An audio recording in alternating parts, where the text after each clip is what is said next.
Bismillahirrahmanirrahim. Assalamualaikum warahmatullahi wabarakatuh. Asyhadu an la ilaha illallah, asyhadu anna Muhammadar Rasulullah. Allahumma sholli ala sayyidina Muhammad wa ala ali sayyidina Muhammad. Kama sholaita ala sayyidina Ibrahim wa ala ali sayyidina Ibrahim bil alamina innaka Hamidum Majid. Sebelumnya kita panjatkan dahulu doa kepada Gusti Allah Agung untuk saudara-saudara kita yang telah memberikan sholawatnya kepada channel dakwah ini sehingga dengan sholawat itu channel dakwah ini dapat eksis ya, dengan setia hadir dalam ruang-ruang diskusi kalian semuanya dimanapun kalian berada. Tentu dengan sebuah harapan insya Allah sholawat itu akan menjadi catatan langit amal soleh bagi mereka dan keluarganya kelak, dan insya Allah akan terbalaskan dengan balasan yang lebih baik lagi. Ya, berikutnya untuk seluruh viewer terkasihku dimanapun kalian berada, ya, aku ucapkan terima kasih atas apresiasinya, yang semoga selalu always tidak pernah never tetaplah bertumbuh menjadi yang anti skip dan anti download. Bagi yang berkenan silakan saja di share, tapi linknya ya, link kajiannya, ya, linknya jangan diunduh, dipotong-potong nggak karuan lalu diunggah ulang, jangan ya. Berikutnya juga seluruhnya dari kalian, aku nggak bisa sebutkan satu persatu namanya, semuanya lah ya. Atas doa-doa baiknya yang dipanjatkan kepada Gusti Allah Agung untukku dan keluarga, aku ucapkan terima kasih dan semoga kebaikan doa itu juga tercurahkan untuk kalian semua. Amin amin ya rabbal alamin. Ini saat ini aku padat ya, sibuk, maka yang biasanya kita agak petang ya, di waktu asar kita short sampai nanti jelang menuju maghrib, tapi karena nanti ada acara yang nggak bisa dihindari ya, kita agak siang, dan ini bukan agak lagi, sinarnya masih membacklight ya, maka kita ambil sedikit nyerong aja ya. Jadi nanti setelah ini aku keluar ada acara sampai petang nanti, jadi kalau nggak sekarang shootingnya nanti nggak bisa. Resikonya yaitu ini cahaya-cahaya masih masuk lewat ventilasi dan jendela, akhirnya backlight dia. Jadi mohon dimaklumi ya. Ini agak serong dikit ya tuh, sudah. Oke. Kalau di sini masih bisa nulis. Oke, kita lanjutkan kajian kita seri yang ke-8 ya, seri yang ke-8. Nggak tahu, aku kemarin kasih PR kalian, kan aku bilang bahwa Syahadat Paulus itu nanti akan aku jelaskan ya, tapi aku berikan dulu kerangka berpikir sebagai presaposisinya untuk memahami syahadat Paulus ya. Aku sudah bilang ya, kurios itu Tuhan itu, kurios itu yang dinisbahkan kepada Yesus itu, aku sudah kasih tahu ke kalian semua, ada 230 kali diucapkan. 320 kali diucapkan. Aku nggak tahu kalian ada yang mengikuti guidingku nggak. Pertanyaanku, Theos ini diucapkan berapa kali? Theos ini berapa kali, dan dia apakah pasti dinisbahkan kepada Bapa? Atau pernah nggak Theos atau Allah ini dinisbahkan kepada Yesus? Itu nanti modal kita untuk menyangga. Nggak mungkin Roma 95 itu diksi iya itu dinisbahkan kepada Yesus dengan lihat komposisi seperti ini. Tapi kalau bagi orang yang otaknya otak goblok, otak bodoh, otak yang penuh dogma, ya bagi dia mungkin saja orang Allah menjadi manusia aja mungkin, apalagi sekedar hitung-hitungan angka seperti ini. Itulah bedanya orang yang pakai rasionalitas yang waras sama orang yang goblok bin bodoh. Kalau bagi kita tidak mungkin lah orang 230 ini semua kurios itu ke Yesus. Terus mau dikatakan bahwa Roma 95 itu diksi iya itu dinisbahkan kepada Yesus supaya dia menjadi Allah. Ya seorang mungkin. Cuman ya itu tadi, otak waras sama otak yang sakit beda. Kalau otak yang sakit ya, jangankan permainan angka-angka gini, ini kan kuantitatif ini. Ini orang eksak kerjanya seperti ini, ya. Ya, sedangkan Allah menjadi manusia aja mungkin. Kalau kita ya enggak mungkin ya. Oke. Itu introduksinya ya. Sekarang aku akan memberikan sebuah pijakan-pijakan sebelum nanti aku jelaskan syahadat Paulus insya Allah di seri yang ke-10 ya. Setelah itu selesai sudah 10 ya, nanti 11 kita bantah ini. Bahwa ini tidak menunjukkan bahwa Yesus itu Allah. Jadi sekitar 11 seri ya. Oke, ini yang sudah aku hapus ya, paham ya yang aku maksud ya? Tidak mungkin kalau Yesus itu dialahkan, diapoteosiskan sama si Paulus. Kan aku sudah bilang, terjadinya deifikasi, apoteosis Yesus itu hanya pada syahadat Kristen. Ya, oke, ini apa, bos? Sebelum ke syahadat Paulus ya, kita akan mencari akar-akar permasalahannya untuk dipahami sehingga nanti ketika aku menjelaskan syahadat Paulus kalian langsung connect ya, nggak lagi kok begini kok begitu, enggak ya.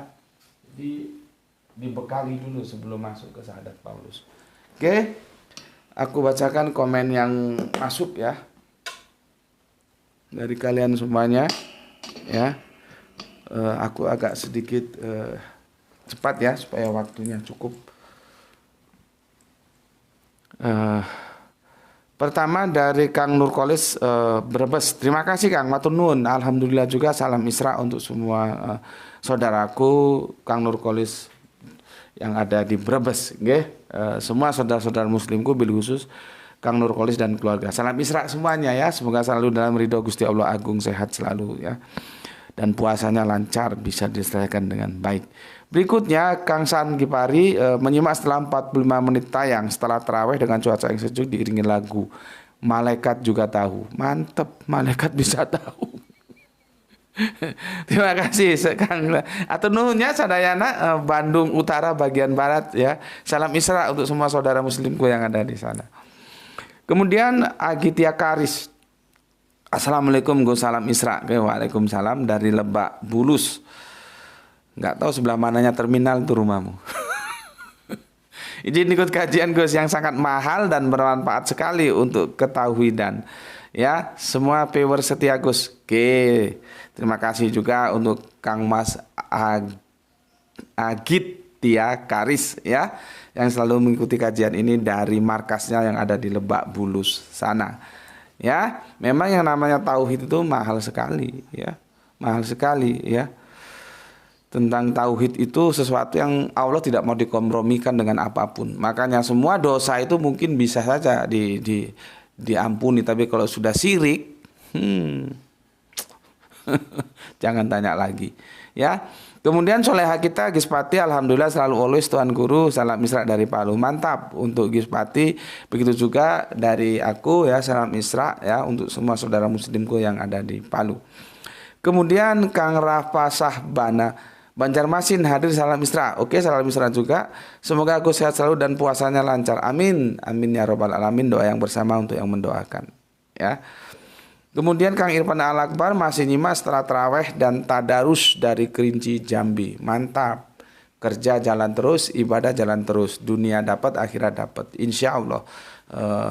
Salam Isra untuk Kang Irfan Al-Akbar. Kita lanjutkan ke Oskis. Oskis menukil Yohanes 1 ayat 1 versi Yunani Koine. Kita fokus dulu ya. Aku belum membahas secara rinci, secara detail ya tentang Yohanes 1 pasal 1. Jadi ini oot. Kita fokus ke sini dulu. Jadi kamu jangan ikut-ikutan anjing. Anjing itu begitu. Lihat itu kerangka jejaknya itu ya. Kalau sudah mentok ya, dia berusaha remis. Remis nggak bisa, dia oot. Jadi jangan kamu ikuti cara-cara anjing. Kamu kan manusia. Kita bahas tentang mungkin nggak sih Paulus itu melakukan deifikasi untuk Yesus. Itu aja fokus ke situ. Orang yang itu aja batukmu belum karuan paham kok. Jangan ojo ngelambrah. Kata orang Jawa itu jangan gelambrah gitu loh. Kalau aku bilang merah ya merah. Sampai kamu benar-benar paham apa itu merah. Jangan aku kasih merah kamu bawa ke hijau. Atau ke merah tapi merah jambu. Jangan ya. Itu nanti kita bicarakan tentang Yohanes 1 ayat 1. Apa yang mau kamu tanyakan, tanyakan ya. Jadi yang fokus itu namanya sistematika kerangka berpikir ilmiah seperti itu. Karena aku sudah bilang, jangan bikin pisang goreng sampai selesai baru bisa kita makan. Pisang gorengnya belum selesai kamu sudah ke ongol-ongol. Ongol belum selesai ke eh, apa? Ke Nogosari. Nogosari belum selesai kapan mau dimakan? Ini kebiasaan buruk, nggak baik gini ya, nggak suka aku. Jadi jangan. Kalau aku diskusikan tentang tajuknya apa, ya itu yang kamu bicarakan. Sampai duel katanya si JNR itu ya. Oke, terima kasih untuk Oskis ya. Oskis ini kalau nggak salah di Trenggalek ya. Kembali ke topik, jangan ngelambrah geladrah rakaruan gini. Oke, Abdul Muluk ya. Assalamualaikum, waalaikumsalam. Dari Serdang izin nyimak Gus setelah sholat tarawih. Oke, mangga. Kemudian Rio Aka Jaksel hadir Gus. Oke, mantap. Demak hadir Gus soleh kita hari ini. Oke, mantap. Kang Edi Margona, assalamualaikum, waalaikumsalam yang punya Jogja. Kang Didi, assalamualaikum warahmatullahi wabarakatuh. Nyimak Gus, mantap. Agustin Dewi Riani, Arema garis keras Jatim Pes, mantap. Herman Nata Wijaya, Kang Herman, assalamualaikum Kang. Waalaikumsalam warahmatullahi wabarakatuh. Kang Mas Ben Hur, Mas Muljam, saat saya nonton video ini komennya lebih banyak dari viewers. Kentara banget banyak segawon. Kamu kok ngerti segawon? Kamu jangan-jangan pernah hidup di tanah Jawa? Kamu kan rumahnya di Sulawesi, di Kendari ya. Cuma numpang mampir buat menggonggong. Segawon itu bahasa halus, bahasa Jawa yang suka menggonggong itu.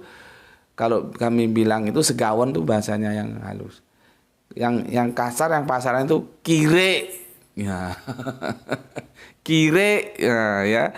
Bahasa halusnya segawon ya. Oke, mungkin Kang Mas Ben Hurba Mas Muljam ini pernah hidup di Jawa mungkin ya, karena dia tahu. Karena jarang orang tahu segawon itu apa.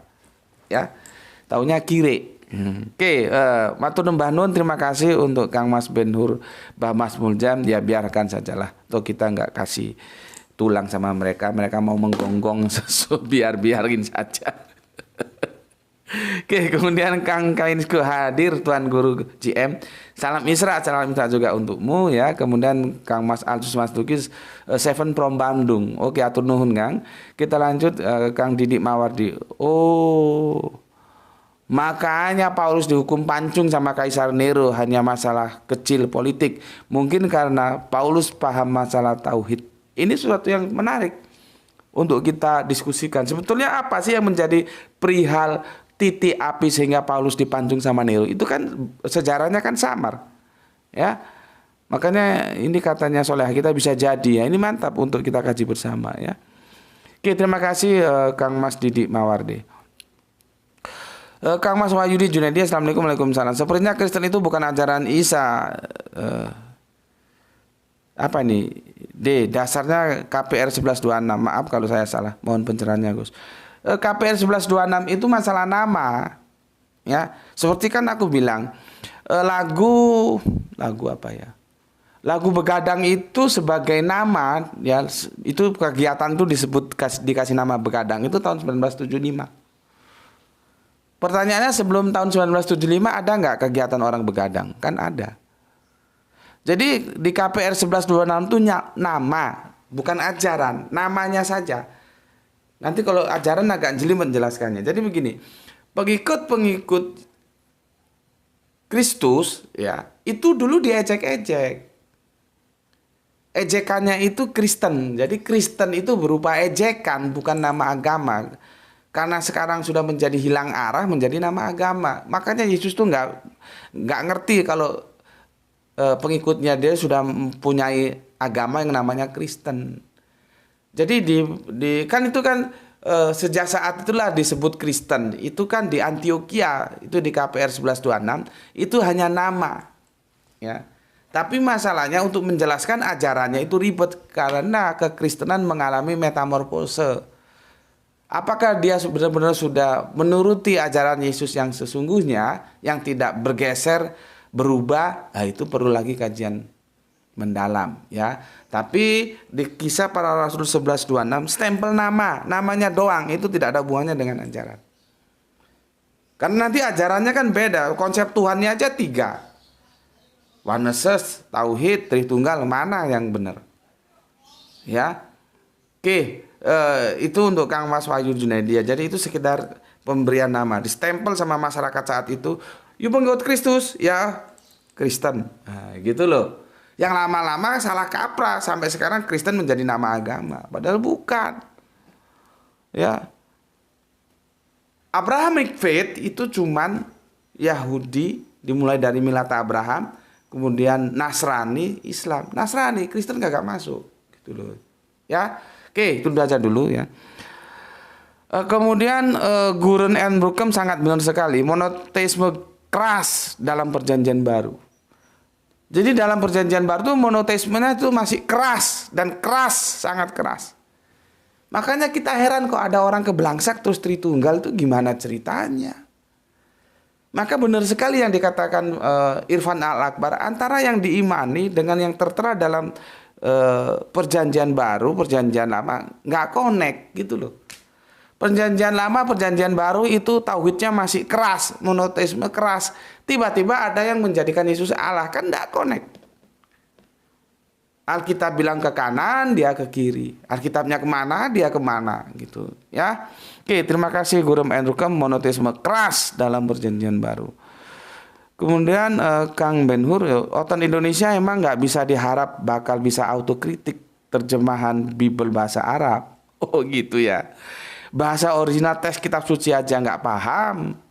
Banyak sekali pendeta udah lulusan luar negeri masih aja bego, nggak ngerti Ibrani dan Yunani. Bandingkan sama kiai kampung jebolan pesantren yang paham betul bahasa Al-Quran. Ya memang beda karena mereka sudah terbiasa dengan yang namanya terjemahan itu.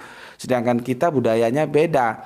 Terjemahan itu tidak boleh liar, dia harus didampingi oleh original teks. Jadi kita dua-duanya harus menggapainya. Original teks dan terjemahannya. Oke, terima kasih atas masukannya Kang Ben-Hur Mas Muljam. Kemudian penghobi Borneo, Assalamualaikum Samarinda Jimakwe, Waalaikumsalam warahmatullahi wabarakatuh. Yesus itu Sayyid, mantap. Nabi Muhammad juga Sayyid, sama-sama Sayyid. Jadi tidak ada satupun orang Islam menyembah ke Rasulullah Muhammad karena beliau Sayyid. Ya, pernah saya diskusikan ke teman saya, Gus. Masuk terjemahan ala Bible Rasulullah Muhammad ya Tuhan tapi bukan Allah YHWH Bapak. Mantap, lanjutkan penjelasannya. Maka kan aku bilang kemarin, kalau ke Kristen Arab sama Kristen Indonesia, kalau kita bandingkan, ketemu sama-sama bawa Bible-nya, itu berantemnya bisa 7 hari 7 malam. Karena bagi Kristen Arab, Sayyid bukan Allah. Sementara Said itu diterjemahkan Tuhan, karena juga di Indonesianya nggak ngerti kalau Tuhan itu berasal dari kata Tuhan.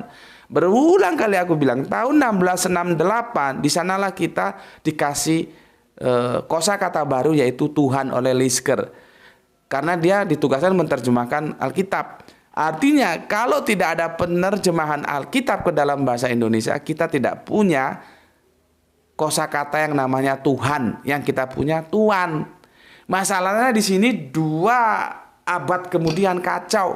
Sampai sekarang aku ngobrol sama guru bahasa Indonesia saja nggak ngerti dia. Kalau ternyata Tuhan itu berasal dari kata Tuhan. Makanya kekristenan mengalami masa-masa yang confused dalam konsep memahami siapa itu Yesus. Ditambah lagi dengan runyamnya keindonesiaan kita, di mana kata Tuhan itu tidak dipahami historikalnya. Ya. Jadi bukan Allah, Sayyid itu nggak disembah. Ya, nanti kamu pergi ke Arab itu Allah, diketawain sama Kristen Arab. Itu Sayyid, goblok, kono, nggak tahu bahasa Arabnya goblok apa, bahlul gitu. Nggak ketemu, karena kitabnya beda. Yang satu bilang Sayyid, yang satu bilang Tuhan. Pemahaman Tuhannya yang dari dulu sudah salah. Oke, terima kasih. Berikutnya Kang Didi, Gus, apa Paulus bukan orang munafik? Itu kajiannya perlu panjang ya. Belum lagi kan aku sudah bilang, kenapa teman-teman Kristen begitu saja percaya pengakuan Paulus? Kan harus objektif. Ketika Paulus itu benar, kalau salah. Kalau perlu dicurigai. Ketika dia mengaku ketemu dengan Yesus ya, yang dalam perjalanannya ke Damsyik, itu semua teman-teman Kristen percaya 100%.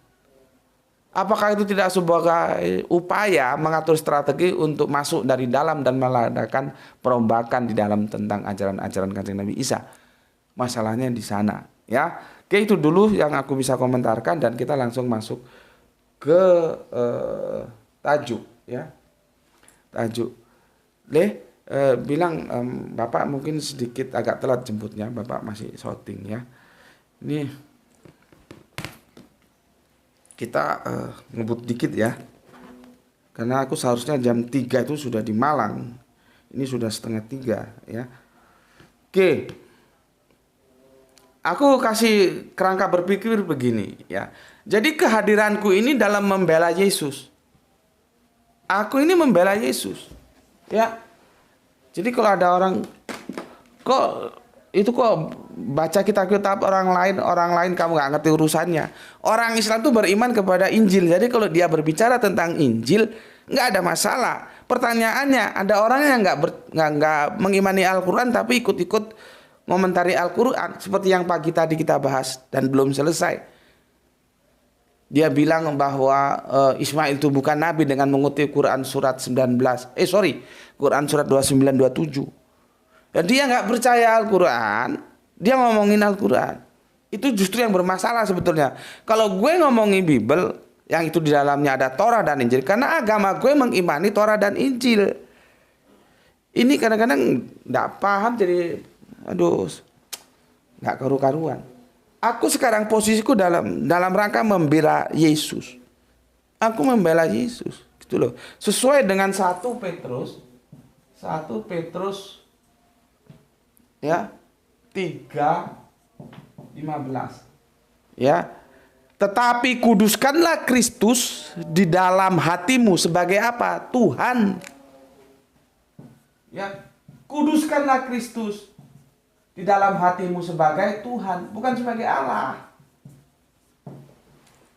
Ya. Dan siap sedialah pada segala waktu untuk memberi pertanggungan jawab kepada tiap-tiap orang yang meminta pertanggungan jawab dari kamu tentang pengharapan yang ada padamu. Tetapi haruslah dengan lemah lembut dan hormat. Ya. Aku mengikuti apa yang disampaikan Petrus, memberikan pertanggungan jawab tentang Yesus yang aku pahami. Diingatkan dengan apa? Dengan lemah lembut. Ya. Artinya jangan menghujat, jangan. Hati-hati ya, bedakan ketika aku ngomong goblok, bodoh itu jangan dipahami menghujat.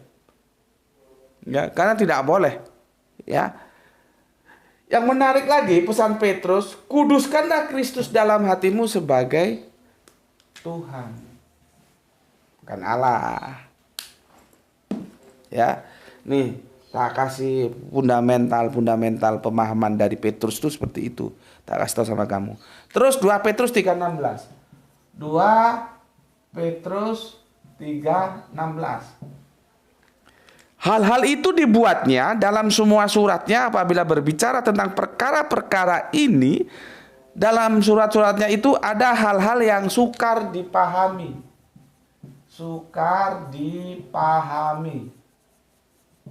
Ya, sukar dipahami. Sehingga orang-orang yang tidak memahaminya dan yang tidak teguh imannya memutarbalikkan menjadi kebinasaan mereka sendiri.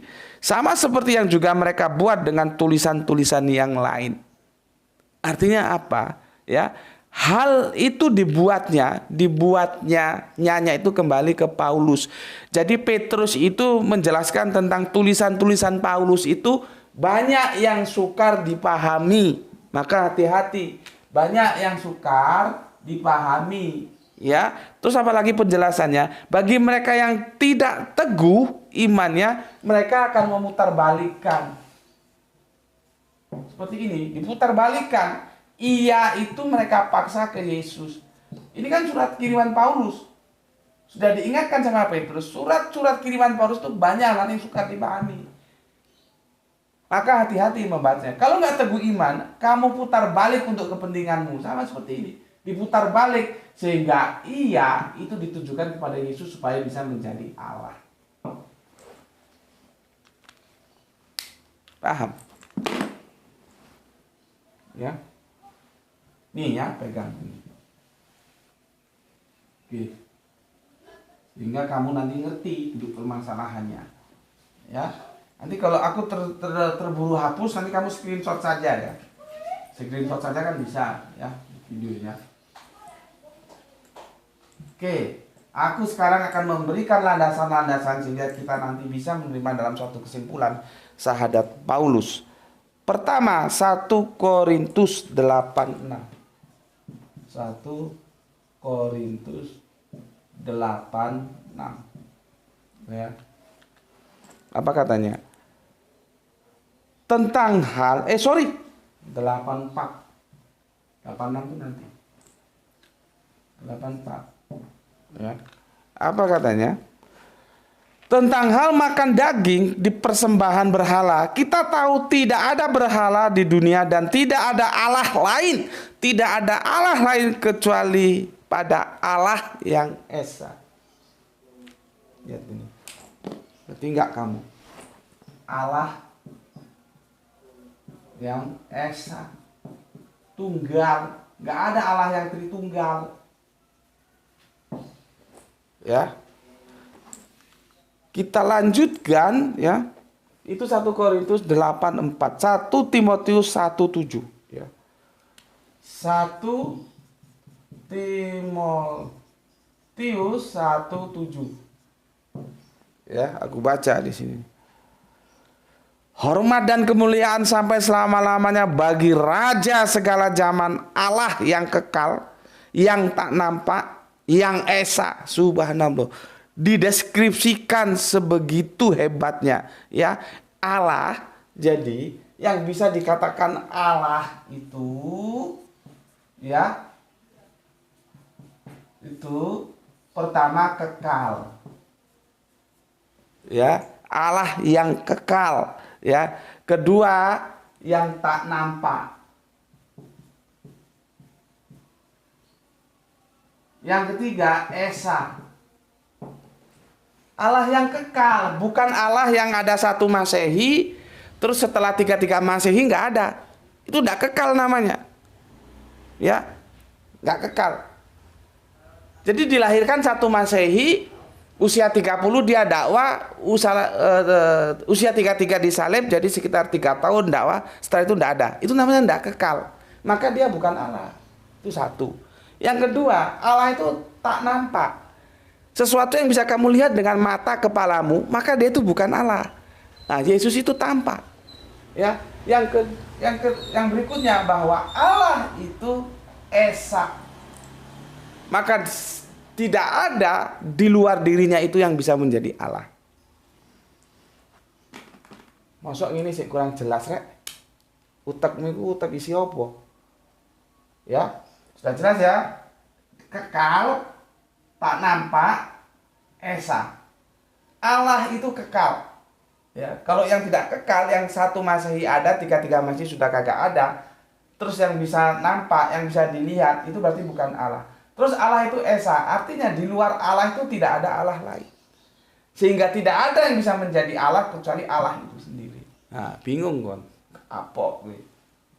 Oke ya. Waduh, berpacu dengan waktu ini. Sudah dikasih tahu deh. Agak telat dikit. Oke, aku kasih 3 aja ya. Nggak nutut waktunya ini. Aku ada janjian. 1 Timotius 2:5 ya. 1 Timotius 2:5 ya.